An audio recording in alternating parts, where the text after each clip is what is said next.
उन्होंने इस धरती पर वचन दिया हुआ है मानव जाति को। क्या वचन दिया हुआ है कि जो जय गुरुदेव नाम लेगा, जो शाकाहारी हो जाएगा, उसकी आत्मा को लेने के लिए मैं स्वयं आऊंगा। तो उनकी आत्मा को लेने के लिए स्वयं बाबा जय गुरुदेव जी महाराज आए हुए हैं। इस बात को हमको समझ लेना है। और हम आप लोगों ने पता नहीं संसार के झमेलों में कितने कैसे कैसे काम कर दिए हैं। अच्छे कर्म करोगे तो अच्छा मिलेगा, बुरे काम करोगे तो बुरा मिलेगा। आज उनको 9 दिन हुई है, कल 10 विधि है।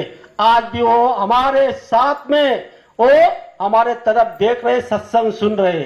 क्योंकि 11 दिन तक जो आदमी की जीवात्मा निकल गई होती है वो अपने घर के अगल बगल में रहती है। इसीलिए संत महात्मा ने कहा कि 10 दिन तक आप उनके लिए पुण्य कर्म करो, सत्संग कीर्तन प्रवचन करो, तो उनको उनके लाभ आएगा और आपको भी लाभ मिलेगा।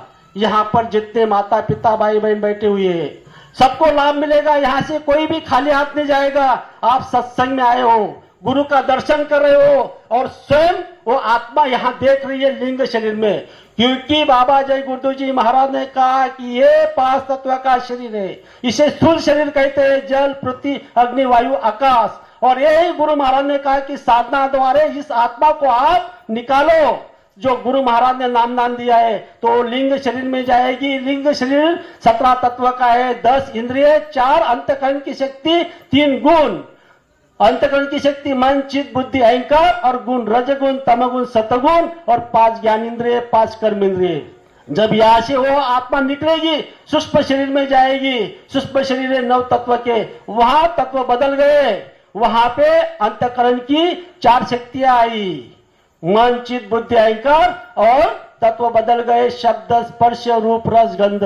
और वहां से जब जीवात्मा ऊपर जाएगी कारण शरीर में तो वहां इंद्रिय खत्म, रजगुण खत्म और अंतःकरण खत्म। सिर्फ 5 तत्व रहेंगे, शब्द स्पर्श रूप रस गंध।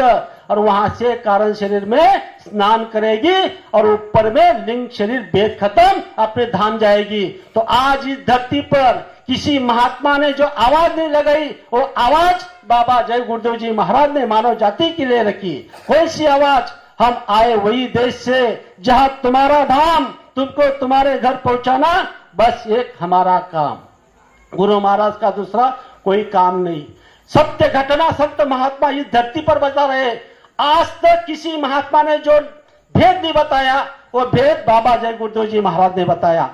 चूल्हे से लेकर सतधाम तक, जो हमारे घर में चूल्हा होता है आज किचन है, किचन से लेकर सतधाम तक बाबा जय गुरुदेव जी महाराज ने पूरे वचन बताए हुए।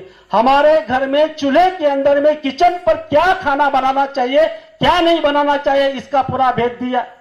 और सतधाम तक कैसे जाओगे, क्या विधि करोगे, कौन सी पूजा करोगे, पूजा पाठ सब कुछ करे, विधि जाने ना कोई। सब लोग पूजा कर रहे लेकिन विधि कोई नहीं जान रहा है। सच्चा महात्मा बता रहे।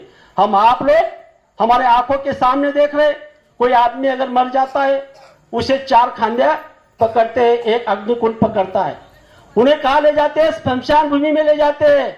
जब शमशान में लेके जाते हैं वो बहुत बड़ा विधि है। विसावा देते, आटा रखते, और आगे ले जाते, पानी देते।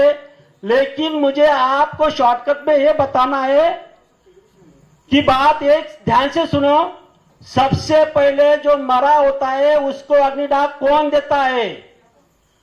हम आप लोग हमारे आंखों के सामने ये स्थिति, सत्य स्थिति पर समझते हैं, फिर भी उस बात को अनजान करते हैं। सबसे पहले अगर कोई अग्निदाह देता होगा जिन्होंने जन्म दिया है, जिसने जिसको पैदा किया है वही उसको अग्निदाह देता है। अरे जिसने पैदा किया है वही अग्निदाह देता है। और जो मुर्दे के पीछे, अर्थी के पीछे, प्रेत के पीछे चलते वो प्रेत को छूते भी नहीं, लेकिन घर आकर क्या करते हैं? स्नान करते हैं। स्नान क्यों करते हैं? वो कहते हैं कि हम छुआछूत हो गए। बात बिल्कुल अच्छी बात है, संस्कार आपके अंदर में अच्छे। आप मौत में गए तो आपने स्नान कर लिया, लेकिन थोड़ा विचार करो, मुर्गा मारा गया, उसको काट दिया, बकरे को काट दिया, मछली को काट दिया, उस मुर्दे को आप अपने घर लेकर आए और अपने घर के किचन के ऊपर चूल्हे पर उसको तवे के ऊपर, मतलब जो बर्तन है उसके ऊपर में आपने सब्जी बना दी। मरा हुआ मुर्दा जो आपके घर में जल रहा है, मतलब आपका घर का किचन शमशान है, और जिसको आप अपने पेट में डाल रहे हो, आपका पेट कब्रिस्तान है। अगर आप 33 करोड़ देवी देवताओं की पूजा करोगे, आपकी पूजा स्वीकार नहीं होगी। इसीलिए बाबा जय गुरुदेव जी महाराज ने कहा कि आप शाकाहारी हो जाओ। और आज मानव संसार के लिए क्या कुछ नहीं कर रहा है।